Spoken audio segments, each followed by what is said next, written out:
because we're live now. So if you're not good to go, then tough because we are live, so people are watching. Good evening, folks. A very, very brief introduction from myself. So tonight we have the Dream Team and me. We have history buff Kate Frasi. I've said her name right again. And Hollywood CRA actor, martial arts guy, etc., etc., etc. Mr. John Ozuna. The Tonight Show is going to be different because I ain't going to be talking much.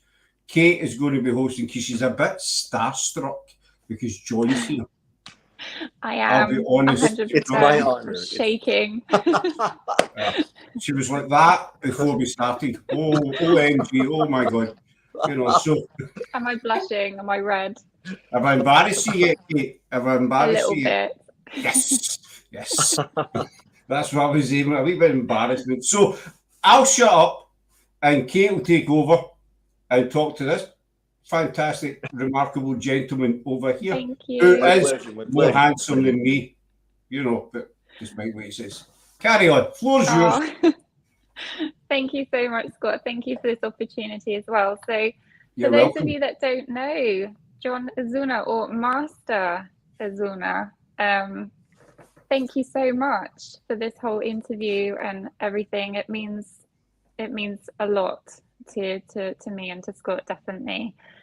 So you are an actor, you are a master of Bok Fu Do, if I'm Very right. good. Okay, that's good.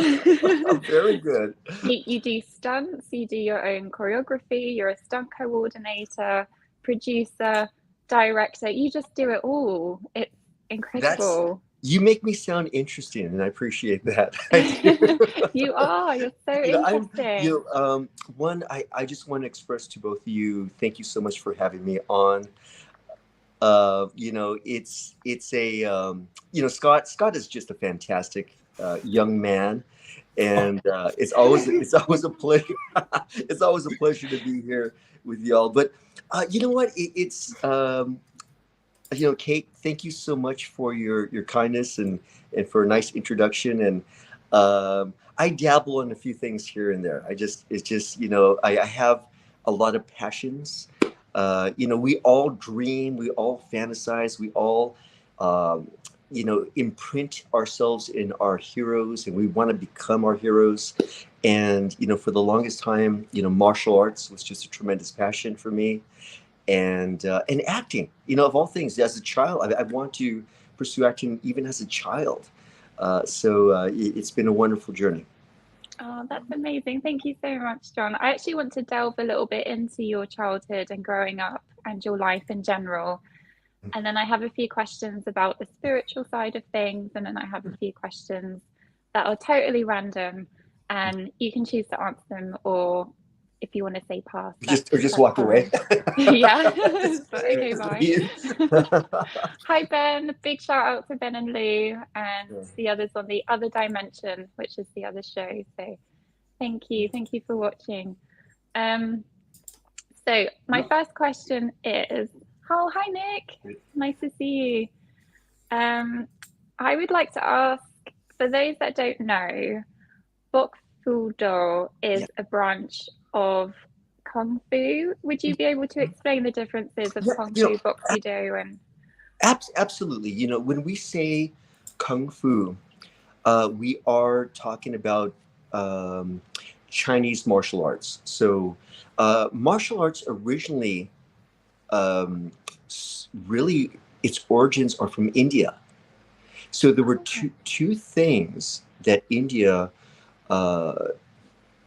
bestowed upon China, and one was martial arts, and the other was religion.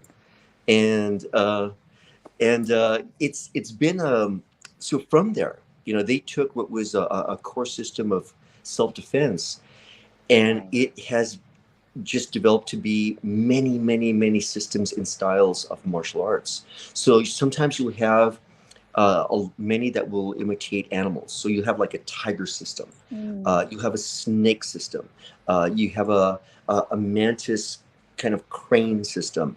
It's almost infinite. And what people would do in China is they would observe how animals would be predatory as well as how they would protect themselves, and they would use those elements and use it in their own ways of protecting themselves. And so we know it as kung fu, but in reality, it's so unusual because that's kind of the common word. But kung fu literally in Cantonese means hard work. So Oh, so okay. what you'll hear in sometimes in China, they'll say kung fu to you, but it has nothing to do with martial arts.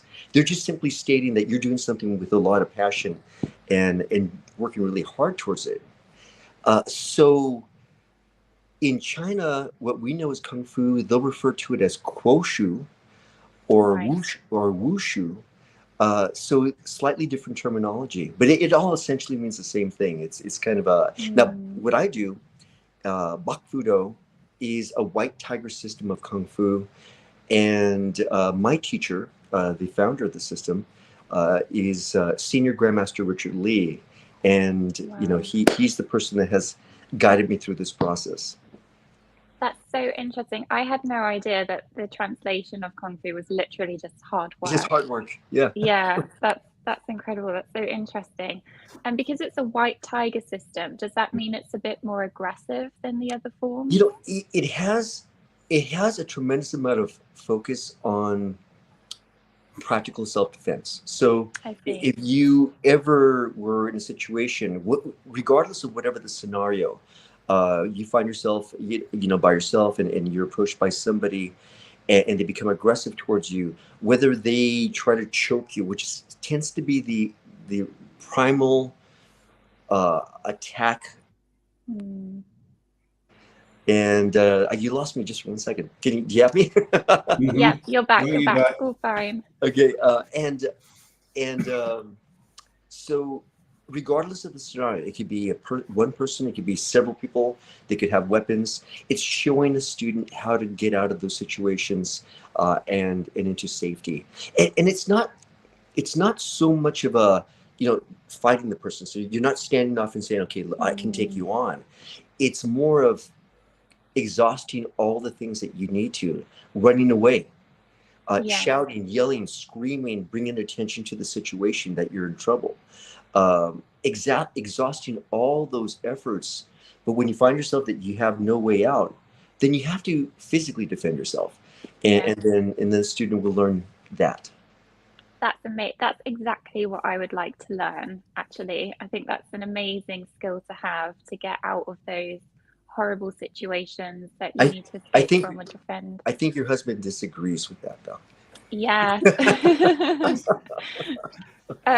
We were talking before that I did watch the Kung Fu Pod episode 15 on YouTube. Yeah. And John shows some amazing techniques for self-defense, and I did try them out on my husband, and he was pleasantly surprised that it worked. Yeah. I'm going to receive a message from your husband saying, could you please stop doing that? Yes. One of the moves is to hit a male in the private parts, and I did. I went for it. Poor guy. And he was really impressed from what you said. He was really impressed by it. You know. Yes. The greatest part is the one who doesn't, you know, it's not need to fight. It's Yeah. one of those things, you know, self-defense, there's certainly an advantage if you're physically fit. There is an advantage if you're physically strong, but it's not necessary. You know, if you know the sensitive areas of the body. Now, you know, the eyes are by far the most sensitive areas of the body. So regardless of somebody's physical makeup, they could be big, strong individuals. They could have a career of, you know, or a background of being very assertive and aggressive but regardless, you know, it takes nothing more than just a quick poke in the eye, and you can do it really, really fast, and that's it. It ends it. It stops right there. I used to teach canine defense for law enforcement here in California. Wow. A lot of times, what would happen is when a police officer would go on call, they would be attacked by dogs. So I would teach them how to fend against dogs. And sometimes a dog will latch onto their arm and they just can't get out. And Yeah. all you do is you literally, and it sounds kind of gross in some ways, but you just work the eyes, and they eventually. Cool. So it sounds gross, but you know, I mean, It works. you Yeah. it's much less than hitting your husband in the private parts, like you said. Yeah. I've got a question for you, John. Yeah, I was brought up in Glasgow, you know, which is one of the roughest cities in the UK, basically, you know, and I did see my fair share of trouble growing up, shall we say, to make it, you know, be polite. And my dad always taught me, you know, if you're going to fight somebody or somebody wants to fight you, just punch them straight in the bridge of the nose. Mm-hmm. First thing you do is hit, because their eyes just kind of, they don't blow up, they just water, they just stream, and they're kind of disorientated for a few minutes, and that gives you a chance to get another couple of punches in before the guy. No, you're right. You're right. You're violent, but you're right. But I'm from Glasgow. I mean, you know, that's my defence. But no, Scott. You're absolutely right, because if you hit somebody in the nose, and this is the unusual thing. All the most sensitive areas of the body are in one line. So you have eyes, nose, throat, the solar plexus, and the groin. So everything is just straight down the line of the body. And it's unusual that our body is made that way, that all the most sensitive areas are just already lined up. So a lot of times, you know, if you're being attacked, you don't have to look at the person to strike into their face or strike in any of these areas. You know they're there. And when you hit somebody in the nose, like you said, Scott, what it does, it stimulates the tear ducts in your eyes. So all of a sudden they become blind. So you have pain, you have blindness of the eyes, and you have a direct line from nose to brain. So they feel that pain more intensely and quicker because it's connected to the head. Anything in the head is very sensitive. Makes me sound like some kind of violent thug. Another thing I was taught very young as a child, very young, was if you're going to fight somebody, you know, square up to somebody, never look them in the eye, look at their chest. Good job, Scott. You know what? Let me know the next time you teach a class. I want to take it. All right. You know, but you're right, because if you look just right here, just below the chin, you have a perspective of the whole body. So I fought a great portion of my career. So I've had the great opportunity of traveling all over the world, and I've competed in full contact fighting. That's why I don't want to get too close, because my face is it's seen a lot of battles.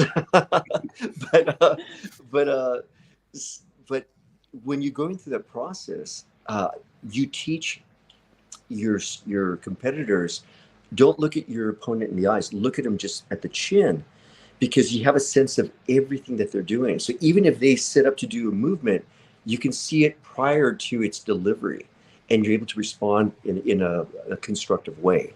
So, my goodness, Scott, how much more do you know? You know a lot. Wow. I don't know who's listening, so I need, you know.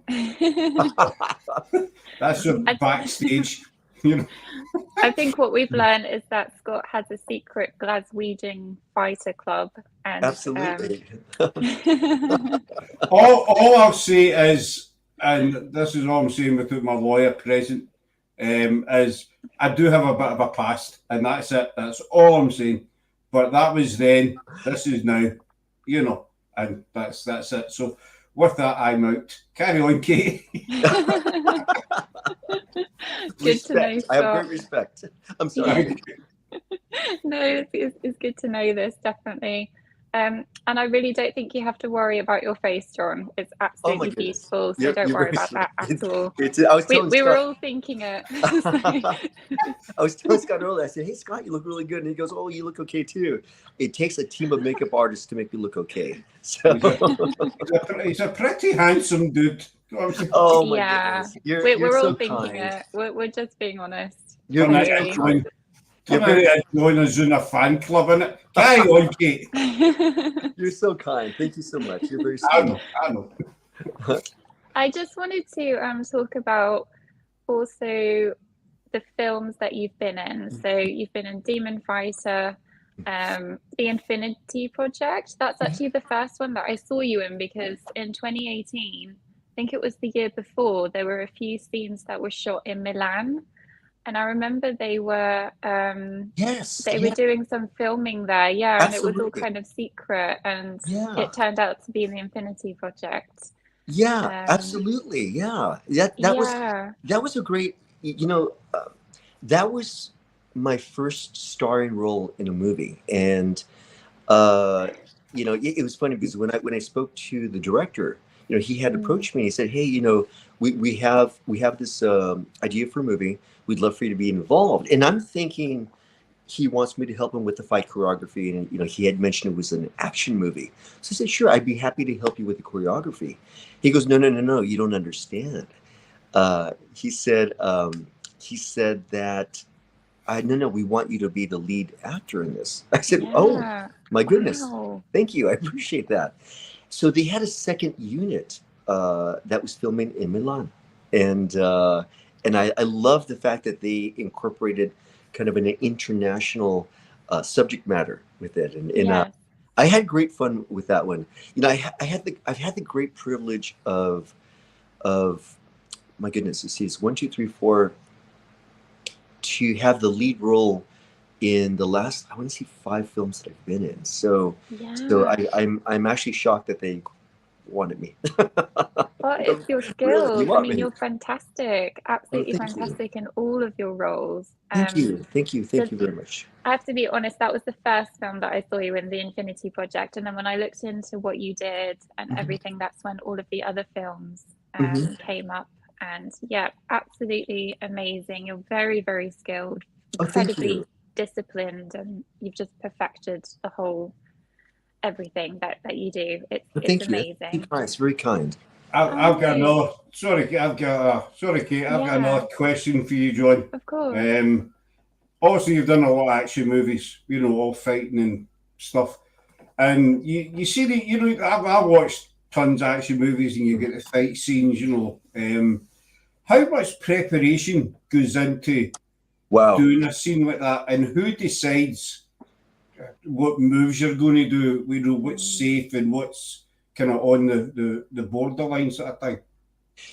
That's a great question. A lot depends on the script. So much like the script, there's dialogue. So the fight scene that's within the movie has to have a purpose, and mm, and it has its own little very short story. So so in a lot of ways you're telling a story very physically, and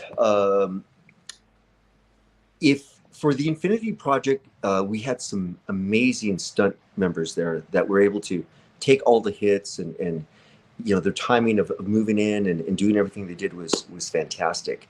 We did spend, I want to say, a good at least 2 solid weeks preparing before we actually filmed it. But Scott, in answer to your question, a lot of times when somebody does a script, somewhere in the script they'll say, okay, scene, exterior scene, these are the actors involved, and it'll just say a fight takes place, and that's it. So there's no mm. details as far as what actually happens. And many times I've been in a situation where you literally make it up on the spot, and then they just film it right there on the spot.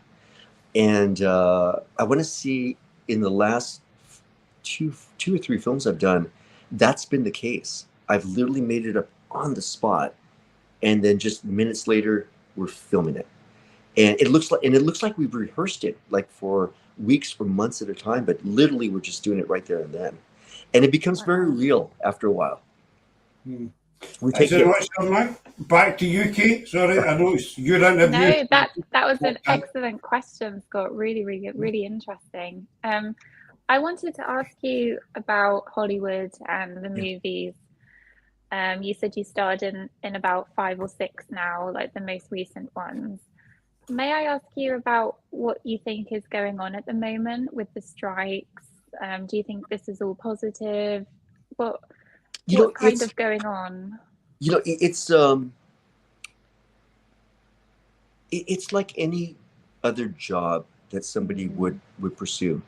The way I look at it in a lot of ways, besides the pursuit of a passion of mine, it's a job, and I'm literally being contracted to do a piece of the complete project. So, when you go there, when they hire me, I have a very specific function within the project. So Hollywood right now, uh, bottom line, does not pay many of the people that make up a movie, the writers, the cinematographers, the actors, the makeup artists, the special effects people, all the people that create a movie, they just do not get paid a livable wage. Whilst those that are more in the executive order, they take on and receive a tremendous amount of the revenue. So so there's such a conflict between those that work so hard to create and make a movie, and when we look at a movie, we're looking at the visual. So we're looking at the individuals that are on screen that utilize the dialogue to tell a story. They do it verbally, they do it physically, they do it artistically in a lot of ways. Then you have the audio that supports and it creates kind of the emotions behind the scene, because it's almost like an orchestra. The music rises when it gets intense, or becomes if it's a kind of like a horror movie, you'll have a suspense sequence of audio, and you just don't know what's going to happen next. So it creates the emotions in the scene. So you have all these factors, and they just don't get paid a lot of money, particularly here in California, because to live, it's very, very expensive to live in California. So, for those of us that are lucky enough to, own our own homes, the amount of money it took to purchase a home here in California would be like a complete, it's like almost buying a city, like a small city in a small town elsewhere. You can buy so much. So it's just actors and everybody else in the industry voicing their right to get paid a livable wage. We pay our bills, we pay our rent, and we have to buy groceries, and we have to take care of our children. We have to send them to school. We have to live a livable life, and that's essentially what it is. And I stand by that. I really do. It's there. There's so many people in this industry that are the unseen heroes. And I've worked with so many tremendously talented people that are behind the scenes that people never ever see. But if it wasn't for their contribution, it would, what we see on the screen wouldn't have the same impact. And a lot of times they're dismissed, and that's just kind of unfortunate. And my daughter, it's funny because my daughter is a makeup artist, and she lives in Los Angeles. So she's a makeup artist for most of the celebrities, and she'll work in films, and we've had the great I've had the great privilege of working with her. So we'll work on the same projects, and she'll be my makeup artist, and I'll tell her, sweetheart, please make daddy pretty, just. Oh, that's so sweet. Yeah. She goes, don't worry, Dad, it's going to take up more makeup, but oh, that's lovely. But so she but same thing, she's impacted by this, greatly. So it's a very good question, and again, I'm behind every person that's responsible for making a movie. That's really good to know. Thank you for sharing that, my pleasure. John, because I know it's not controversial, but a lot of people don't understand it, and they don't get where it's coming from and why. But once you explain it, it does make sense. I mean, it's like any other job. You wouldn't It's like any other stand job. Yeah. stand for that, and it's just voicing their concerns and having a strike to get a livable wage. Totally. What I did notice, some of the movies, you can correct me if I'm wrong, but like The Matrix, what was the other one? That there were a few where you are an extra, but you are not actually in the end titles, so they haven't acknowledged you in it. So, and that's one of the heartbreaking parts of Yeah. Hollywood. I my agent called me, and she said, "Hey, I have an opportunity for you." I said, "Oh, great," And for an actor, you take everything. It just Yeah. doesn't matter what it is. It's just because you never know where it could lead. And they said, "Well, it's a very, very small part, but it'll be with the lead actor." I said, "Oh, wow, fantastic! What's the name of the movie?" "Well, it's called Ice Cream." I said, "Really? A movie called Ice Cream?" I said, "That's okay. I'm all about it. Okay, I like ice cream. I think most of the world likes ice cream. Sure, let's do it." So come to find out that it was Matrix 4, and the scene Wow. that I had was with Keanu Reeves, and so it was a scene where Keanu Reeves and I had dialogue. So we were speaking back and forth, and then there's a picture out there, in the internet of he and I together. And it just happened that the paparazzi had caught that moment just right before we were going to go ahead and shoot that scene. But it was Keanu Reeves and I doing dialogue, and then it was exterior, and then we were at a crosswalk, and then we were both supposed to walk across the crosswalk, but he stays behind, and that's essentially the scene. And he looks up in the sky, and he's looking up in the sky. But they cut it out. So No. they cut the scene, and it happens quite often, where you have this great opportunity, you get paid for it, Yeah. and you have this opportunity with a high profile actor, and then they just cut the scene. Same thing with shame. because I was in Venom 1 and 2 as well, and Yes, that was it, Venom. Yeah. And I had a great scene with Tom Hardy, and we're at a prison penitentiary here in California.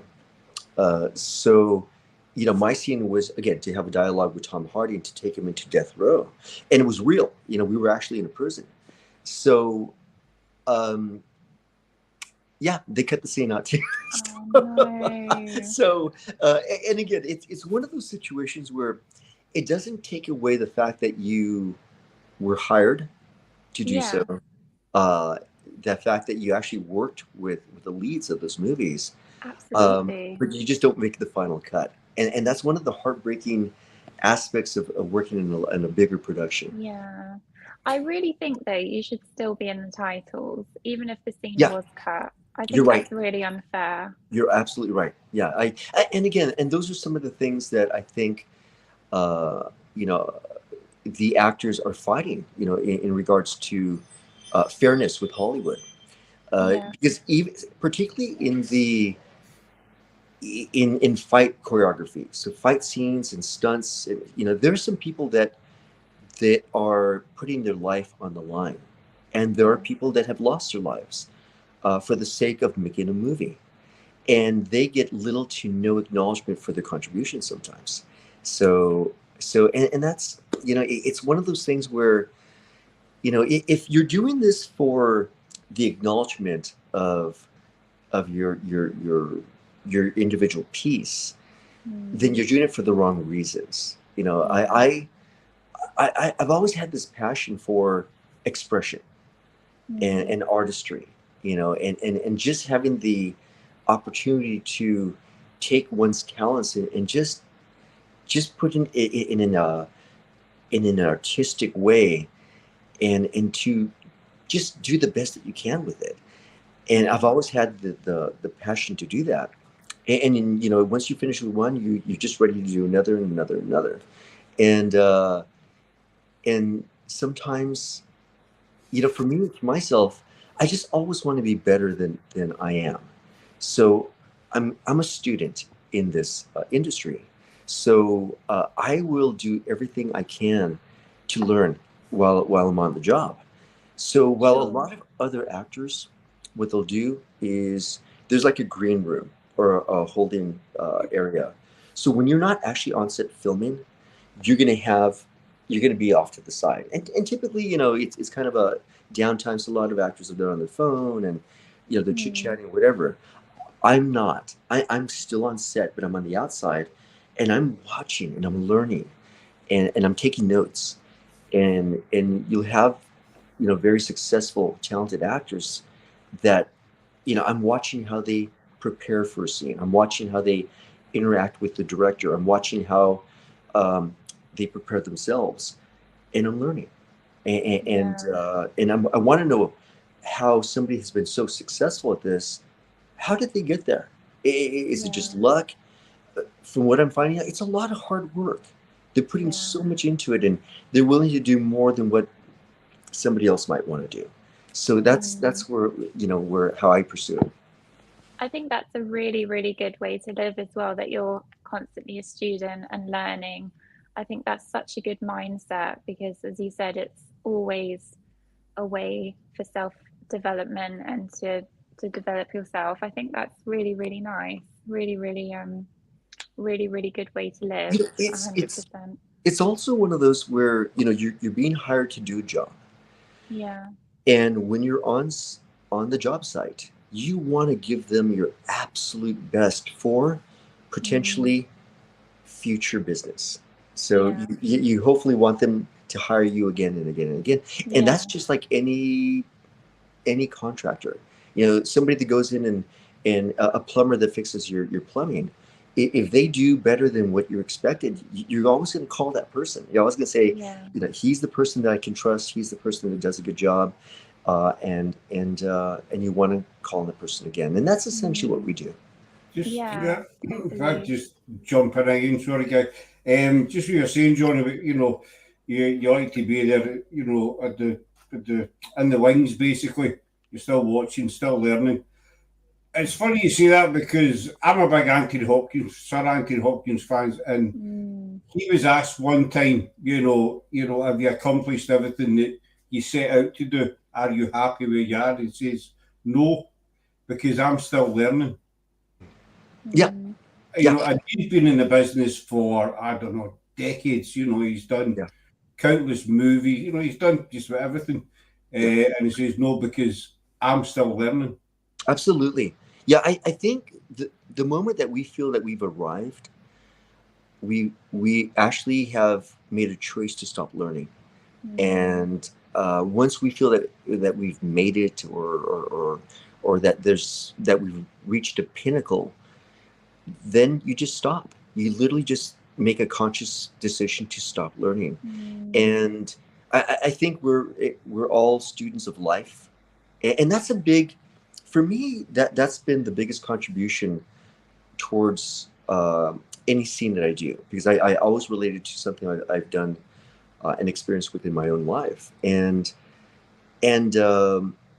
we'll always be students of life to the last breath that we take. So yeah. we're always students.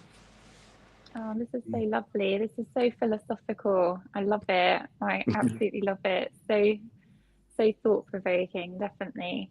I just wanted to ask you about your development as well. Do you ever feel that you will always be maybe typecasted?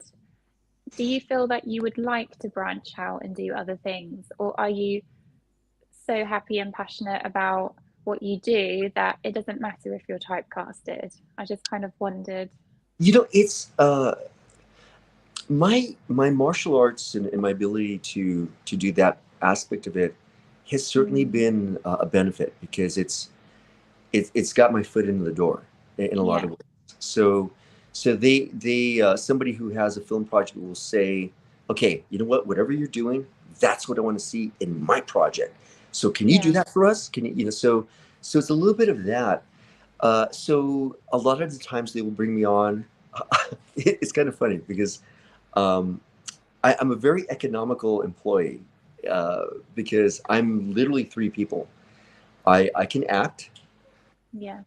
I do the fight choreography, and I do all my stunts.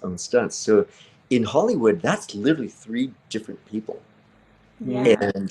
and so I work for cheap. So, I think you should be paid 3 times as much, to be honest. I But really appreciate that. Thank you very yeah, much. I do appreciate that. you're For doing me, 3 jobs. it's I've had jobs where they've had a very tight uh, ex, um, expenses and whatnot, and they have not been able to spend too much money.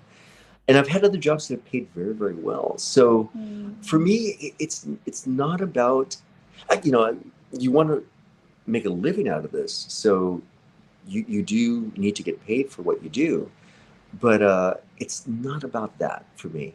For me, Yeah, it's very much about providing a better version of myself with every single project that I enter into.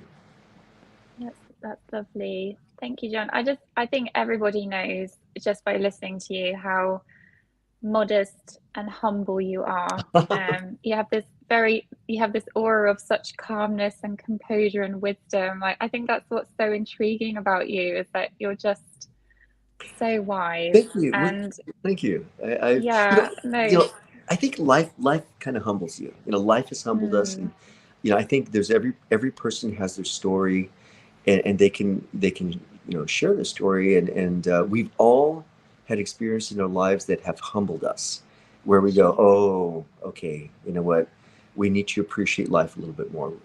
We need to appreciate those in our lives a little bit more. But yeah, Yeah. absolutely. Thank you for saying that.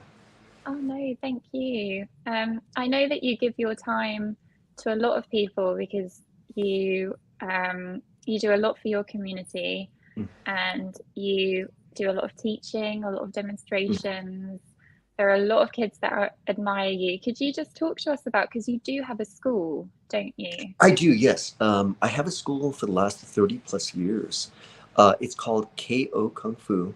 I've had my school in California, San Jose, California, for that length of time. And like I said, I'm very passionate about martial arts, but Mm, I am even more passionate about just relaying it to others, because it's so enriched my life in every possible way, physically, mentally, emotionally, spiritually. So it's really mm, attacked all areas. And it's been there for me in my most challenging times of my life. And, and to share that with somebody else who's also passionate about it, and to know that down the road that they will utilize it in the same ways that I did. It's just, as a teacher, it, it's so enriching to see your student get it when they yeah, when they struggle to get it, and they're working hard, and you're trying to provide all the correct guidance and details and whatnot, and then finally it happens. Finally, you can see the epiphany, the light bulb comes on, and you can see yeah, that, just that the moment of an epiphany, that they get it, and that's the reward right there. uh, yeah. and and they feel proud about themselves, and they feel like they're finally doing it, and they're accomplishing, and that's a very rewarding experience for a teacher. And I've had the great privilege of teaching everybody from, my goodness, 3 years old, um, to every stage of somebody's life. I think my oldest student was about 90 years old. Wow, Mhm. that's amazing. Oh wow. I hope I live to be 90 and that active. That would be Yeah, that would be exactly. something else. I mean, and then you learn a lot from your students. And, when we're Yeah, complaining of aches and pains and stuff like that, we have nothing to talk about when a 90-year-old yeah, person out there doing their thing. totally. Oh, that's lovely. I think teaching is such a gift, isn't it? It Mm. really is. Um, and it's your legacy, isn't it? You're passing Yeah, on your knowledge and and that's, it sounds very cliche, but it's what the makes the world better, when yeah. you can plant the seeds of of discipline, of passion, of kindness to Mm, others, of sharing. When you plant those seeds, well, hopefully that person will do the exact same thing. and then Yeah. that person will do the exact same thing. And you're enriching life, and we all experience difficult times in life, and we have every reason to complain and feel bad for ourselves. But then there's got to be a certain point where we have to start a healing process within ourselves and not stay there. And for some, it's difficult, because they feel trapped and they might need a little bit more guidance and assistance and help. Um, and that's why, as a community, you're there to help out. But yes, everything from I also teach the elderly. I teach at a blind center for those that are visually impaired. Whomever wants to learn, I'm there to provide some assistance. Oh, that's That's incredibly amazing. generous. That's lovely. Incredible. I do want to move on to your spiritual side in just 1 second. I just wanted to ask, because you talked about humbling experiences, people go through dark times. May I ask about your best friend, Damien? Oh my goodness! Wow, I can't believe you just said that. Um, wow, wow. Is So that one of the things that kind of, yeah, powered you and motivated you to you know, you know, continue? I my best friend. We Mm. all have had, that individual in our lives that you can do everything or nothing with, and it's all the same. It doesn't matter. Just sharing one another's company and just having a good time, and and talking about the future. My best friend, Damien. He and I talked about our future. Oh, Yeah. we want to do this and we want to do that, and he wanted to be 007. He wanted to be James Bond.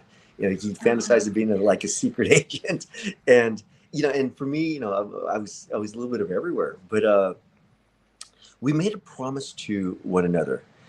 Come summer, at age 13, we promised one another that he was already in martial arts, but I promised him that I would join his martial arts studio, and we would take martial arts together, and we would start this journey together in terms of martial arts. Give me one moment. No problem. How are you, Scott? Are you okay? I'm Sorry, fine sorry. though. Yeah, I'm just sitting here listening, really enjoying it. That it's an annoying ring. It's an annoying ring. No, So no problem. so so we promised one another that, and it's we we saw each other every single day. We'd hang out. We'd play video games together. We would go to like a local um, Mexican restaurant where we would eat bean burritos one after another, play video games, and spend the whole day there just hanging out. Mm. And so he was an avid um, hang gliding. It's like paragliding. Okay. Back in the day, it was called hang gliding, and he loved that, and he shared that with me. And one day, he had a very severe accident and he crashed, Oh, I'm and sorry. he was killed, and Oh, no. it was very tragic for everyone, and he was like a brother to me in every way, and we had talked about our future, and it was shortly before my birthday, I remember. So what I didn't realize, and this was, I want to say, about 1 week before my birthday, he had bought me a present before he passed, and and and I was so into like Superman. I was into superheroes, and Oh, I thought, if I ever was a superhero, that would be the person I would want to be. I want to be Superman, and at the time, the Superman movie had come out, and Superman 2 was had just been released. So what I didn't realize, about a week later, when it's just about my birthday, his mom came by to my house, and she came by to visit, and she's such a wonderful lady, and she was like a second mom to me. So here I am, grieving for her, for the loss of her son. And here she is trying to somehow make me feel better, and out of the goodness of her heart. But she goes, John, she goes, I have a gift. And she presented me with this magazine that he bought for me that had Superman on the cover. Christopher Reeves, who's playing Superman, that he bought one day before he passed, and she gave that to me, and it just, it's even to this day. It's been so many decades since then. It's so it just tugs at my heart, and it's such an emotional subject for me. But I'm I, so I sorry, John. That's so sad. I appreciate it, and it's a great loss for everybody that knew him, and obviously, his family. But I feel honored to have known him, and it was my duty to make sure that I kept my word to him that I would start martial arts, and that's when I did. I started martial arts just shortly after that, and from that point on, never stopped. Totally. I mean, you've definitely taken on your promise. You've done what you set out to do, and I'm sure his memory lives on through you, through his family, through the work that you're doing.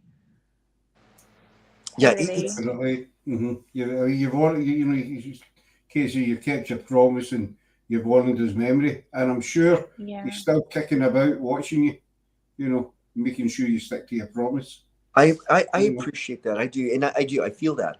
I feel that he's watching the journey that I've taken, and it's kind of an unusual process because, Scott, you mentioned, we've talked about Demon Fighter, and in that movie, I play, Father Michael, and I'm a priest, and I'm confronted with a family that's possessed by a demon, and I'm there to help and assist and help to exorcise that demon out of that household.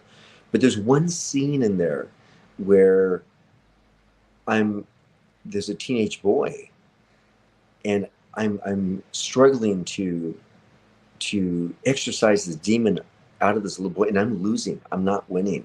I'm losing it. So I'm losing him, and he's dying in front of me, and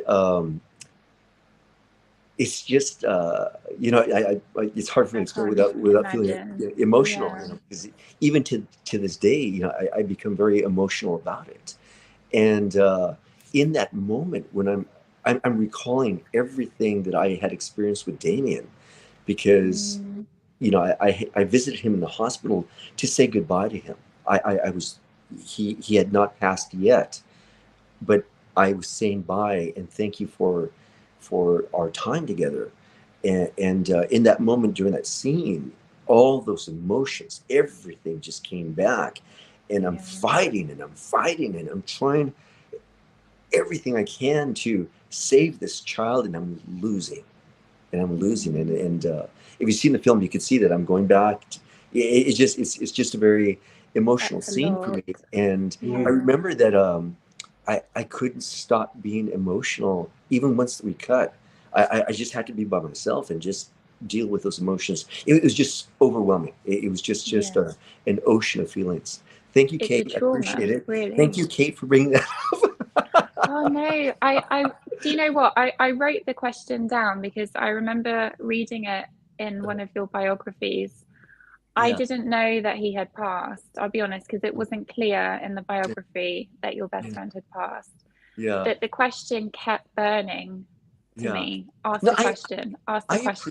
I do, because it's something that I don't speak of often, and whenever I do, it's a tremendous relief for me. Sure. I'm sorry, John. Thank you. Thank you for that. So I appreciate that. I think you're the only person that has ever mentioned his name in an interview. So thank you for doing that.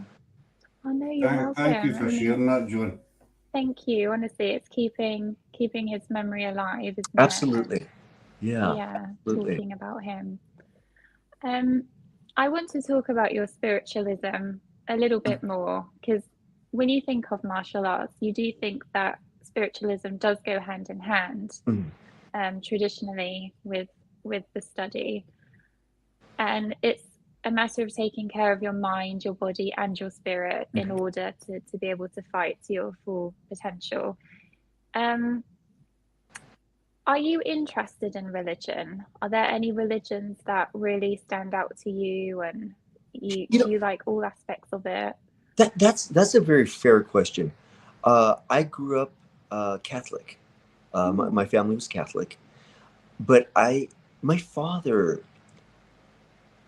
really left it up to us to yeah. decide how we want to approach that. And at home, he had a library of books that really covered all faiths. Mm. Catholicism, Christianity, Judaism, Hinduism, Buddhism. I mean, Oh he had wow. books literally of all these different faiths and their belief systems.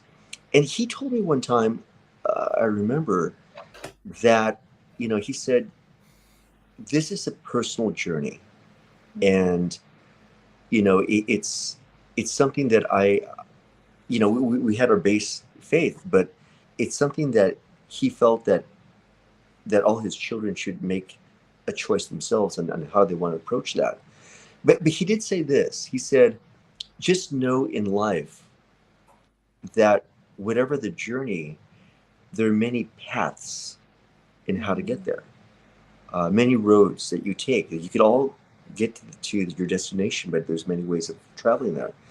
And he said he sees religion in the same way. So I was so appreciative of him because I'm very eclectic in Mm. how I approach it, because I've had the great privilege of traveling all over the world and experiencing other people's cultures and their belief systems. And I've traveled all over Asia. I've traveled, Europe and South America and here, obviously here in the States.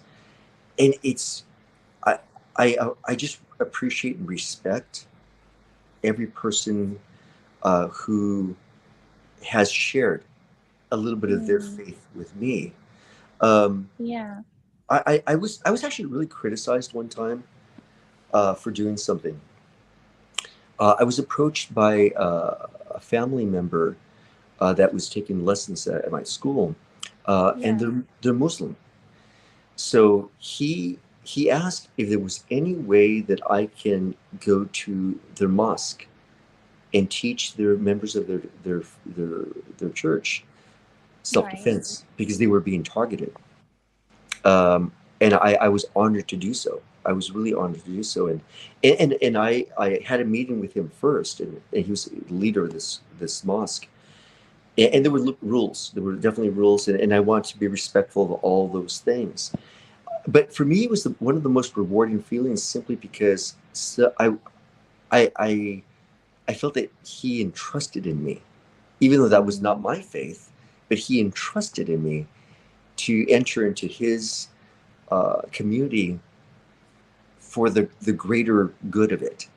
Sure. And Yeah. and so for me personally, I,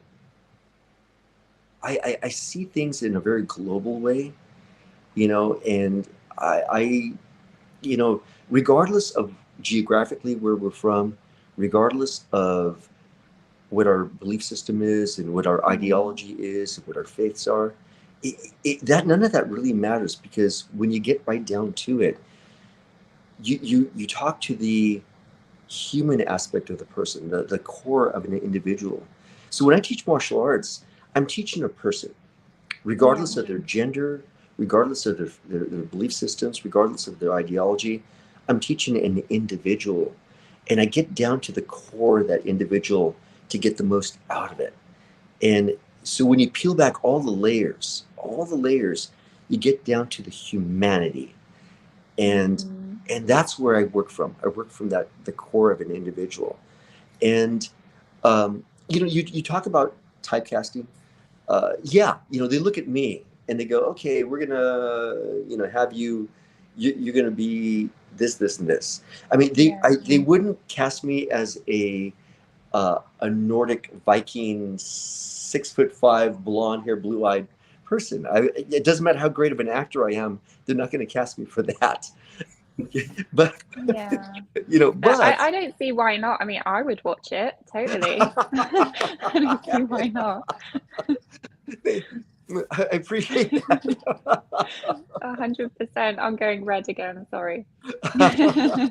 I would appreciate that. But yeah, that's I think I have my own personal faith is eclectic. It's a combination of many, and simply because to just say it's just this and this is the only way would be like, okay, you know what, you can only eat this type of food and that's the only type of food there is. When we all know that we have our favorite types of foods and things that we'll try and things that we like and things that we don't like, and just the fact that we have, let's say, a favorite food. Let's say it's Italian. Let's say it's Italian food, since you're embraced that culture.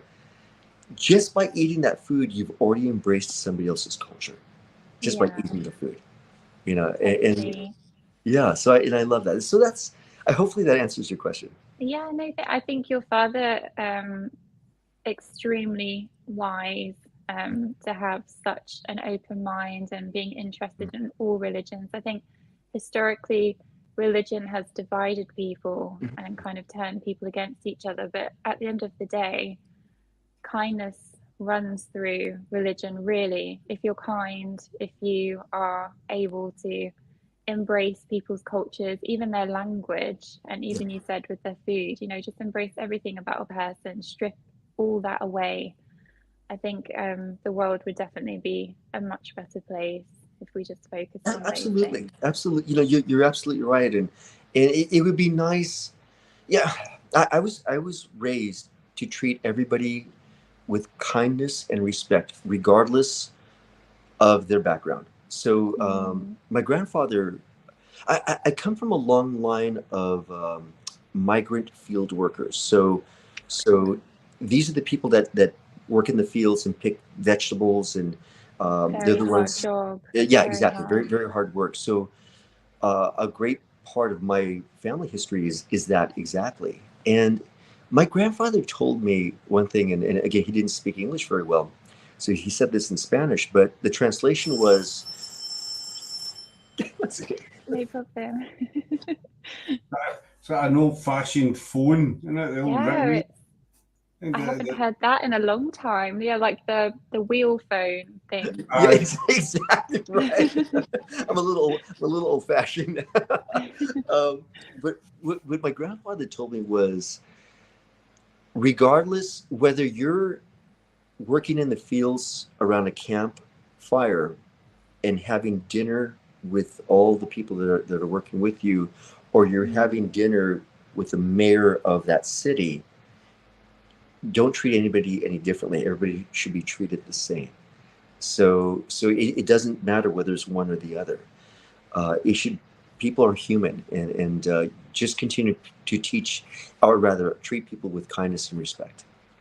That's a good point. You're saying, everybody's the same. Nobody's any better than anybody else, regardless of job status, whatever. And just came back to way back when you were talking about the Matrix and that. I've noticed there's a lot of videos of Keanu, kicking about, and they all show how. I think we spoke about this before, John. I know, there's certain actors in Hollywood that sort of look down on people. They'll sort of walk about and I'm this and that, you're kind of down there. But he seems to be one of the guys with the exact same train of thought as yourself. Yeah, like you said, a lot of the reputation for Keanu Reeves, a lot of the reputation that he has for being such a nice person is absolutely true. He's a really nice guy, and I worked on that Matrix 4 for I want to say 12 days, and I worked with Keanu Reeves every single one of those days, and there was not that one time that he himself was not trying to just do something. I mean, he even offered like to carry stuff, to and from set, different areas. And no, he has kind of an entourage that will protect him because obviously, he's who he is. But he's so humble and he's so grounded, and it doesn't matter who it is. I think one of the things I really appreciate about him is he's willing to take interest in somebody else and ask questions about them. So what is interesting to you? What are your likes? What are your dislikes? And and he'll take the time to do that. And I appreciate that, because just whether it be Hollywood or whether it be any industry, it pretty much is all the same. You're going to have individuals that are kind and considerate, and others that are abusive. They're abusive. They look down on people. They treat them badly because in their minds, they feel that they're of a different class of individuals. So that's never been my philosophy. It reminds me, this might sound silly, but it reminds me a lot about Elvis. I'm a major Elvis fan. Have been for decades and decades. And, Elvis had his issues, drugs and blah, blah, blah. He was human. He wasn't perfect in any way, but you can't take that away from what the guy or who the guy still is today. But Elvis was like that. Even, cleaners or whatever, he would go out his way to say hello to them, ask how their day was. There's so many different stories of his generosity. I was reading one the other day. He was doing a concert, and there was a little girl in the audience, and he lifted her up on the stage, and then he noticed she was blind. And so the wee girl says to him, "Can I touch your face?" And he says, "Sure you can." Later found out that after the concert he went to his doctor and he says, "Listen, find out who that girl is and her family and pay all her medical bills." She was going for some kind of operation, and Elvis says, "Find out who it is and I want every single bill paid for." It was things like that, even though he was, Elvis Presley. Exactly. He never ever forgot where he came from. Exactly. And I appreciate you saying that, Scott, because again, you're human, and when people start telling you that you're the king and you're this and that, to a degree, they start to believe it. But for Elvis Presley, his feet were pretty grounded, and he really was proud of his roots. And he really, there were many stories of how charitable he was and how he just gave, and he did this and that and the other for so many different people, that he was very, very generous with his time, with his money, with a lot of different things. And there's a lot of good stories. You hear a lot of really good stories. Obviously, the one thing that's I don't know if I should say this. The one thing that's very painfully obvious is in Hollywood, there tends to be. I'll just be 1 second, guys. Sorry. Oh, yeah. Okay. Yeah. In Hollywood, there tends to be a large addiction issue, whether it be drugs, whether it be alcohol, whether it be whatever. And for me, I don't drink, I don't smoke, I don't take drugs, because I've always lived a life where I had to physically prepare myself for certain things. So I had to always care for myself physically. And, when I was fighting, I had to make weight. So I had to eat a certain way. And even now, to this day, because I'm actually getting ready for my next film project. So I've got to be in the best shape of my life. So I've got to eat a certain way, and I've got to train hard. I've got to make sure that I physically look ready for whatever they want me to do. So, I'm going to go into a new film in hopefully about a month or so. And I have to be ready, but I like what you're saying, Scott, because, it's really, it's one of those things where, we are all human, and You know, there's certain things that, you know, just as a human being, we're just going to make bad choices sometimes. It's going to happen, you know, and You know, I totally agree, John. You know, some people make bad choices in their life. It doesn't make them any less a person. You know, they say Elvis. You know, the drugs. It was prescription drugs, yeah, and he did become addicted to them. You know, I put my hand up. But what I always say to people is, you know, he did put on the weight, but he was human. I mean, the yeah, press, they ripped him apart because he put weight on, but he was just a guy. You know, exactly. he puts weight on, Yeah, and. As you take away, you know, the drug use and that, the fact is that guy still got up on that stage yeah, and gave every single concert everything. yeah. So You know, Scott, let me ask you a question, buddy. Did you see the movie Elvis? I did. Did you like that? But I've always, I don't know, it's just like I've always had not an issue, but it's just people impersonating them or, try to be him, but just films, like see, take the movie. I don't know if you ever seen it with Kurt Russell. Yeah, yeah, The Kurt Russell actually appeared with Elvis yeah, yeah. when That he was a was long about time ago. Yeah, I remember 10, that. when it happened at the World's Fair. The movie, I think he was about 10 or something. Kurt, when I mean, they made an absolute mince of that film. The timeline was so far out. But the film Elvis. I give the guy his due. He done a fantastic job Mm-hmm. at playing Elvis and he did everything down to a T. He got major endorsements for the Presley family, Lisa Yeah. Marie as well. Obviously, sadly she's passed away now. Mm-hmm. So I mean, he spoke very, very highly of Tom Hanks as well. He played a good part of the Colonel, but Oh, absolutely. Yeah, Tom Hanks did a great job. don't even start me in the Colonel. Do you know what I mean? Yeah. But no, I gave the guy his due. He did perform well, but I've just always had a thing with impersonators. I mind many, many years ago I went to I was in Lanzarote in holiday, and there was one of the bars one night that did an Elvis tribute act on, and I Yeah. thought, I'm going to go and see it. I wasn't 100%, but I thought I'm going to go and see this guy. Yeah. So, and I thought I'd maybe last about 5 minutes or something, but the guy done, he done stuff for the 50s, 60s, 70s, and he done the costume change. And the guy was fantastic. He was just a normal guy off the street. Yep. And I went back the next week and seen him again. And I must say, that's the only one that I've ever actually liked, But, That's great. That's great. I think the movie was quite good, but, whatever other fact, they'll never replace a man himself. That's fantastic. Yeah. That's great. But I know I kind of got off track there, but I was just sorry, Kate, how similar piano and Elvis was. So what was the interview about? Elvis Presley. Yeah. And he was also a ninth degree black belt as well.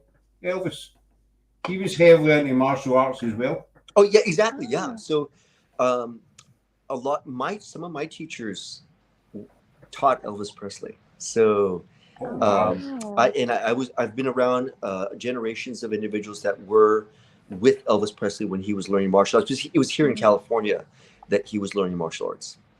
Mm-hmm. Wow, that'd be amazing. Sorry, he died, Bob. Carry on. Don't be silly, Scott. That's fine. I'm just being mindful of time now. So yes, exactly. I do have a whole page of questions for you, John, but I think we're going to save that for the next time. Okay, great. So great. if there's ever a part 2, I can just dive more into the spiritual side of you and the paranormal side. Absolutely. It was just lovely to talk. I guess it was more philosophical the first half. So yeah. So being mindful of time, I just want to say thank you so much. It's been so insightful. My goodness. It's been my pleasure. It's been my pleasure. Kate, you're a wonderful interviewer. Thank you so much. Thank you. You made me cry. I appreciate that. Oh, I don't know if that's a good thing. I've got one question. Yeah, go ahead, buddy. I've got one question. I'm going to put John on the spot here, right, Kate? See. Okay, I'm scared. So, John, we've had you on the show 3 or 4 times now, and you've been interviewed tonight by Kate, who would you say the better interviewer was, Kate or You myself? can't do that, Scott. You cannot my do goodness. that. Scottish, I can. Come on. It's a bit of fun. Well, I love putting people on the spot. you're putting me on the spot. So what's going to happen is I'm going to say the answer, who I think the best interviewer is, and then we're going to just cut away. That's fair enough. That's fine. You know, I'm just going to throw that question in there. Just popped Well, into my head. I have to say this. Sorry, Kate. I love this combination. I love this combination of yourself, Scott, and then Kate. You know, this is you're refreshing.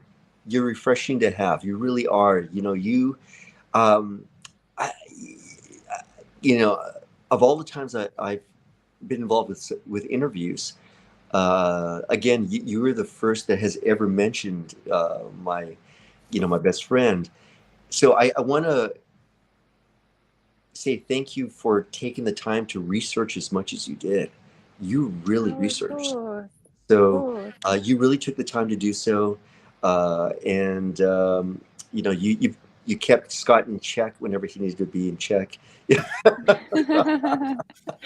talk Thank you. No, honestly, that's like the best compliment. So yeah, I think I'm done now for like the rest of the year. Thank you for the compliment. Thank you. That's really kind. Yeah. And But thank you for everyone for watching. It was a Thanks, great Jenna. pleasure. It was a great pleasure to be on. Thank you. Thank you. So we'll wind up there, folks. A big thank you to Mr. Ozuna. As always, you will be seeing him again. And a big pat in the back. Big pat in the back to Kate for doing such an amazing interview. And, you know, sorry I butted in 3, 4, 7 times, whatever, you know. But you will be seeing them again. We will have we will be doing another show with them. And I'll just keep a hold of 2 issues for 2 seconds after we come off. So that's it for tonight, folks. We hope you enjoyed it. I say again, big thanks to this handsome gentleman over there. Not as handsome as me. You're so sweet. Thank you. He still needs to a wee bit of work before he tops this. You know. Yeah, definitely. And a big thank you to Kate. And to Kate's cat. What a cutie. So, bye, everyone. Talk to you again soon, folks. Take care. Cheers. Bye. Bye. Bye.